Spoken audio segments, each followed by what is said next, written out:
Hello, my name is Christian Switek, and today I'm going to be talking about gender minorities during the Roman Empire, which lasted from 44 BC to 476 AD. Ah, yes, the Roman Empire. According to TikTok, every young lad today can't go a day without thinking about it once or twice. The idea of Rome had its ups or downs, just like any other society. There's lots of history, art, and culture surrounding it. Also, it was the closest thing we ever had to a large-scale democracy back then. On the downside, Rome waged wars, spread its influence for personal gain as far as it could, forcing other civilizations into their wars. Does that sound familiar? Anyways, people today tend to mainly focus on the wars and art from this civilization. What's less talked about is how the sexual gender minorities were treated and portrayed during these times. Let's start with the Julius Caesar assassination in 44 BC. During this time, women in Rome had no formal political power but played influential roles in society and private life. Elite women like Flavia, Mark Antony's wife, and Cleopatra, Queen of Egypt, exercised political influence through their relationships with powerful men.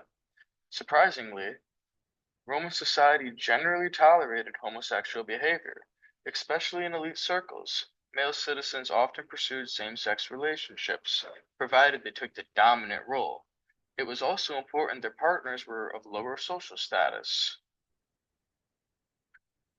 During the reign of Augustus in 27 BC to 14 AD, Augustus introduced the Lex Julia, which promoted marriage and penalized adultery. These laws sought to enforce traditional moral values and increase the birth rate among the Roman elite. Women were also rewarded for bearing children, but their freedom remained limited. Augustus' moral reform condemned excessive sexual behaviors, including some expressions of homosexuality. However, same-sex relationships persisted, particularly in private or non-elite circles. During the reign of Nero in 54 to 68 AD, Nero's mother, Agrippina the Younger, was one of the most politically powerful women of the era. Despite her influence, women's formal legal rights remained unchanged. Agrippina, eventually murdered by Nero, reflected the precociousness of women's power. Nero famously married a freedman, whom he had castrated to resemble his deceased wife, Po Popina. I don't know how to say this one. Anyway, this act, this act, although unusual, underscores the relative flexibility of Roman attitudes toward same-sex relationships among elites. In 96 to 180 AD, during the Five Good Emperors' reign, there honestly wasn't much change in how homosexuality was viewed. But in 313 AD, Christianity rose and created a stigma against homosexuality. This contrasted heavily with earlier Roman tolerance. Women were also affected as Christianity emphasized chastity and the Virgin Mary as a role model.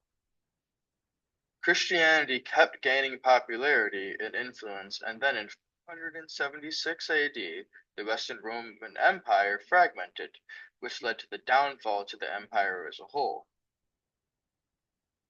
By this point, women's roles were shaped by the dominant Christian church. Women could achieve some influence in religious orders, but otherwise had limited rights. Also, the growing dominance of Christian doctrine across Europe led to a widespread condemnation of homosexuality, which was increasingly punished under law. All in all, the Roman Empire ended up lasting a little over 500 years. In those 500 years, society went backwards instead of forwards when it came to treating sexual and gender minorities as respected equals.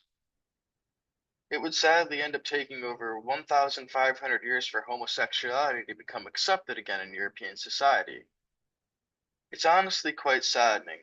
As a Roman Catholic myself, I sometimes wonder where the world would be at today if Christianity was never a thing.